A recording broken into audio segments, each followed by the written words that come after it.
Bonjour, bienvenue pour le grand départ du Tour de France 2025 avec les Lillois. Cette année, le grand départ est dans la très belle ville de Lille. Les Lillois. Est-ce que vous connaissez le sommaire? Non.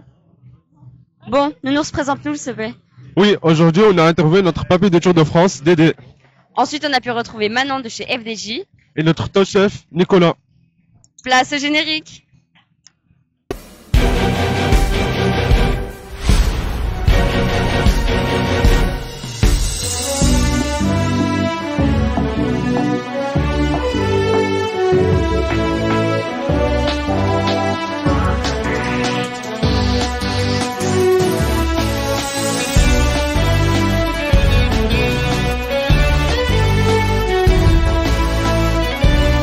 Ilyes, tu t'en souviens de ça quand même? Oui, c'est le magazine sur lequel on a travaillé toute l'année. Mais viens, on demande à Nicolas et Eric Etienne ce qu'ils en pensent de notre joli travail. Allez, c'est parti. Parti! Bonjour Nicolas. Bonjour. Que penses-tu de notre magazine?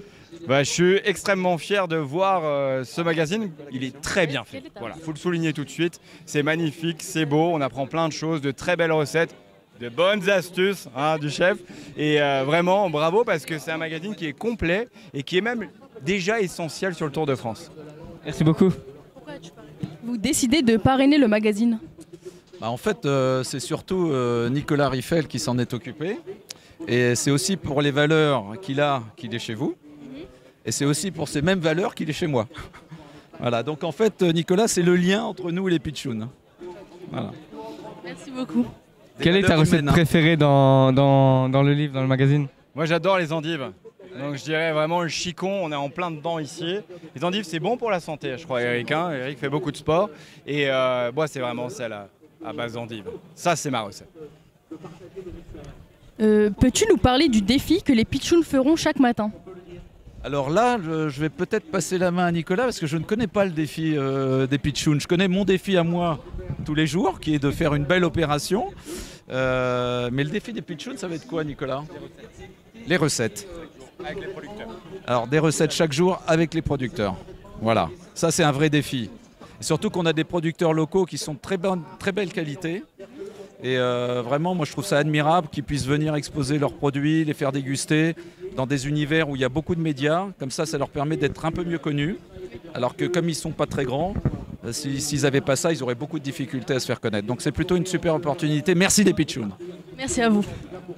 T'es reparti pour un tour. Est-ce que tu peux nous dire ton rôle exact sur le tour?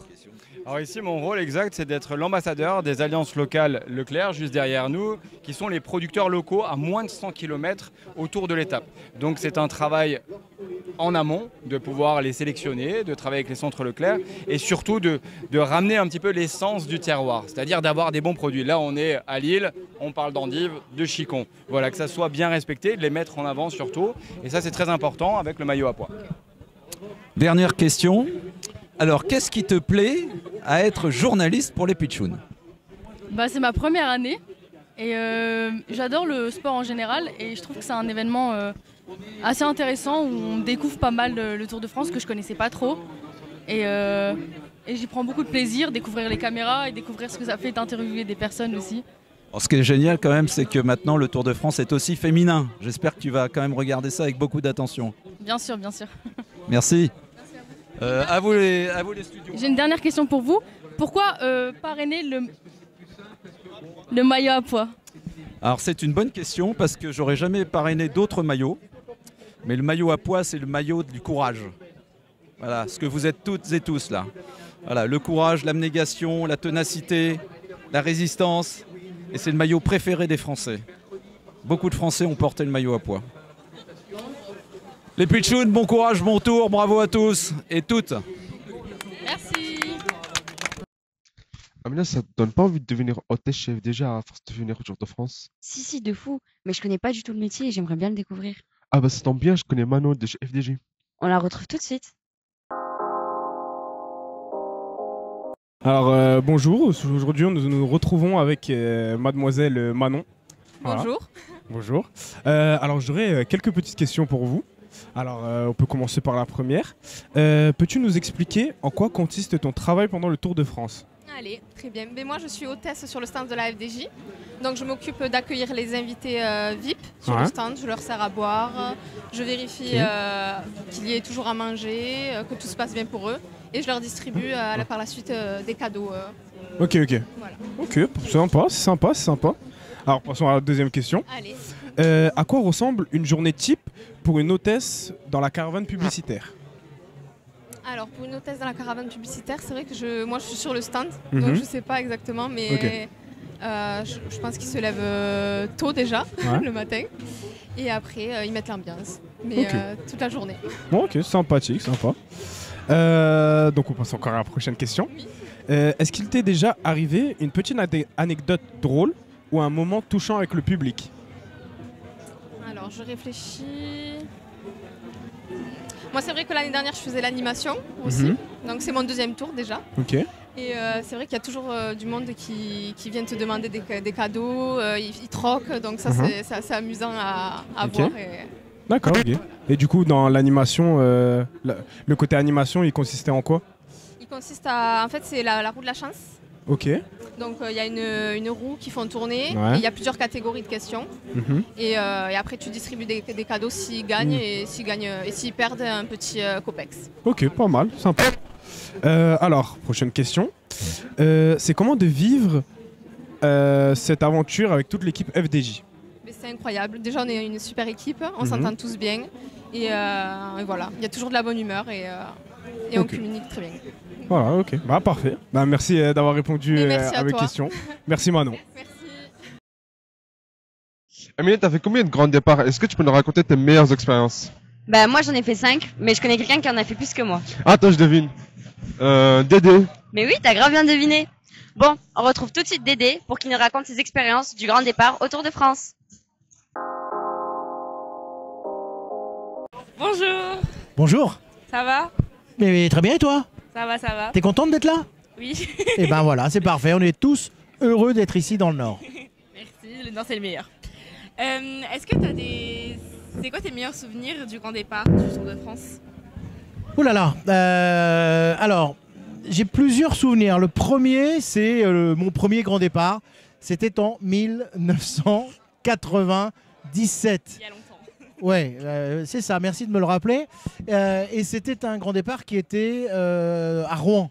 Donc, il n'avait rien d'exceptionnel, n'en déplaise aux amis de Seine-Maritime, mais c'était le premier que j'ai fait. Donc, j'ai appris, j'ai regardé, j'avais des yeux comme ça, parce que je ne connaissais pas le Tour, évidemment. Donc, ça, c'était la première fois, c'était vraiment quelque chose de tout à fait nouveau, avec beaucoup de curiosité. Ensuite, il y en a un qui a été très, très bien pour moi. Ça a été 1998, c'est juste après. Tout simplement parce qu'en 98, la France gagnait pour la première fois la Coupe du Monde de foot. Alors, 98, c'était pas en France, c'était en Irlande. On était à Dublin et donc les pubs sont restés ouverts très tard dans la nuit.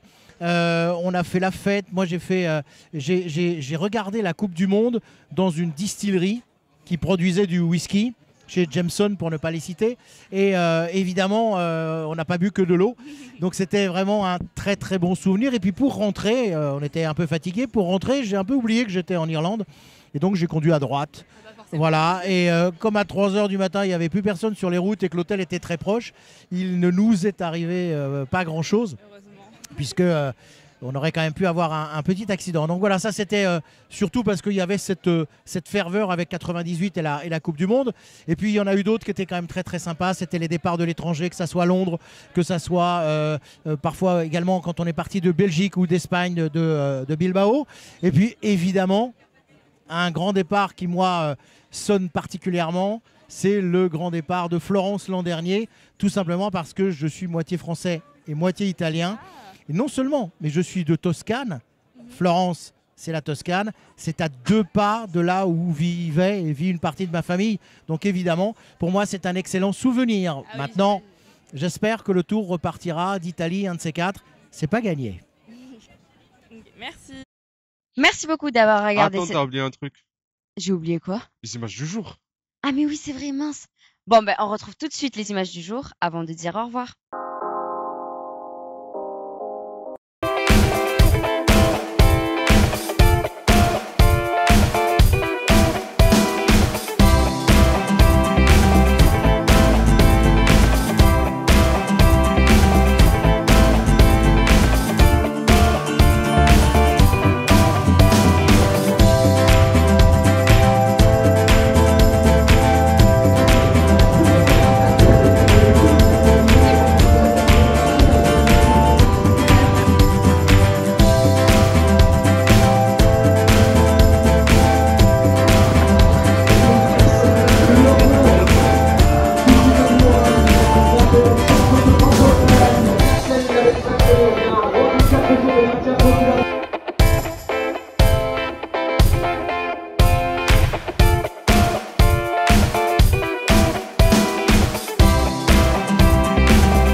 Bonjour madame, qu'est-ce que vous voulez que je vous sers? Est-ce que je pourrais avoir le menu du jour, s'il vous plaît? Alors, c'est les carbonara flamandes, ça va? Alors, Yom, allez préparer la première recette des mussel cocottes. Bonjour, bienvenue sur la première émission de notre Tour de France culinaire. Nous sommes ravis de vous revoir pour notre nouvelle émission Les Mussel Cocottes. On se retrouve dans le nord de la France, à Lille exactement, pour une carbonate flamande.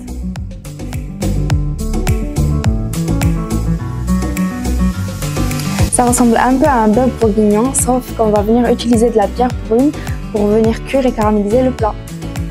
Pour cela, il faudra 1 kg de bœuf, idéalement de la viande à pot-au-feu, du lard fumé, un bouquet garni, des oignons et ensuite de la cassonade et enfin une bonne bière brune du Nord. On commence, allez, pour cette première étape, on commence par découper le lard fumé en gros cubes que l'on va mettre dans la casserole avec une noix de beurre.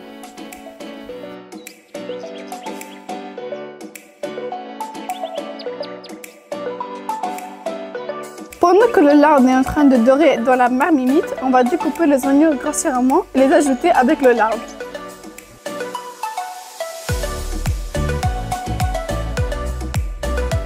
Maintenant qu'on a rajouté les oignons, on va mettre de la cassonade pour rajouter un côté sucré et caramélisé à notre carbonade. On a découpé notre viande en gros morceaux de 2 cm. Et là, on va la rajouter à notre carbonade.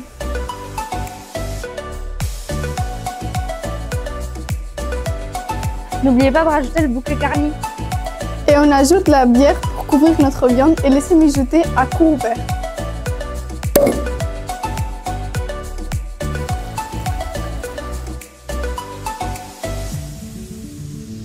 Après 2 heures ou 2 heures et demie de cuisson, vous voyez toute la bière s'est évaporée. Il reste que la sauce bien épaisse, bien concentrée en saveur.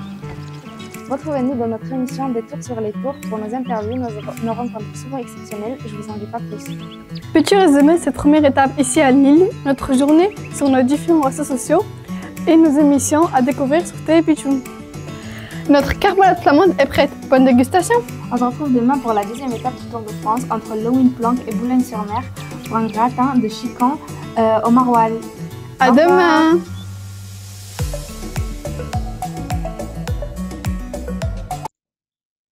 Nounours, tu trouves pas que cette... Vas-y, attends. Nounours, tu trouves pas que cette journée, elle était incroyable? Ah ouais, elle était magnifique. Bon bref, on se retrouve demain pour la deuxième étape à Lewin-Planck et Boulogne-sur-Mer. à demain!